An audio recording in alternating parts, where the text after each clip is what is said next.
My name is Megan McReynolds. I teach Principles of Biomedical Science classes.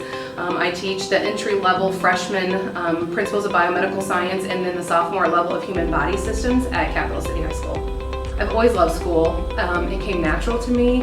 And I feel like that I finally kind of hit my niche my junior and senior year. And then my anatomy and physiology teacher was Ann Hutton. And she just always encouraged me, telling me you're really good at this. I think this is something that you could go into and be really successful with. It's something to do with the human body. So I ended up getting my degree in exercise science and was like, all right, I'm going to be personal trainer and I'm going to help with student athletic injuries. And I had to go an additional semester of school. And so I was a para at one of the elementary schools in Warrensburg, and I dealt with a student who had autism. And being in the setting of a school, it was amazing to me just seeing the dynamics from the other perspective as educators, and I really liked helping kids. I love anything to do with sports and helping with kids, and I was like, I think I could go on and do something in education and coach, and I would kind of fulfill both of it. I think being able to just relate to kids, every single day when they came in, I greeted them at the door, whether it was a handshake, a high five.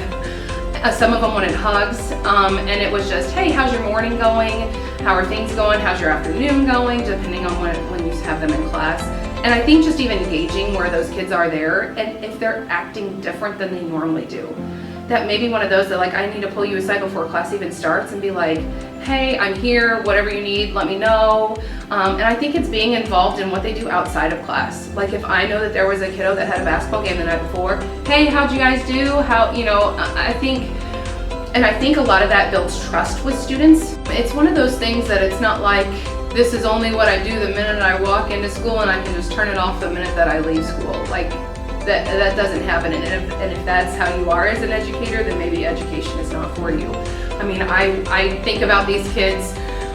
It's so funny because I have so many of them that work at McDonald's, and when I go through the drive-thru at McDonald's, they're always like, oh, Mrs. McReynolds, oh, hi! I'm so happy to see that they're out doing stuff outside of school, and so it just doesn't ever stop. That's some of those kiddos that once you leave here and you know something didn't go right, or you're concerned about something, that's who you think about at night, and that's who you then worry about until you see them again, or being able to even just put forth the effort and effective teaching strategies. It's not one of those that I can just show up and be like, okay, here's what I'm doing for the day. It takes planning, lots and lots of planning, and also being flexible that I could be in the middle of something and it's not working, and I switch roles, and being able to be confident enough in your ability as teaching to be able to do that. But it's a lot of work, and I think anybody that's in education for any extended period of time will tell you, you don't go for this for the paycheck. You go into this because you want to make a difference. I feel like my goal is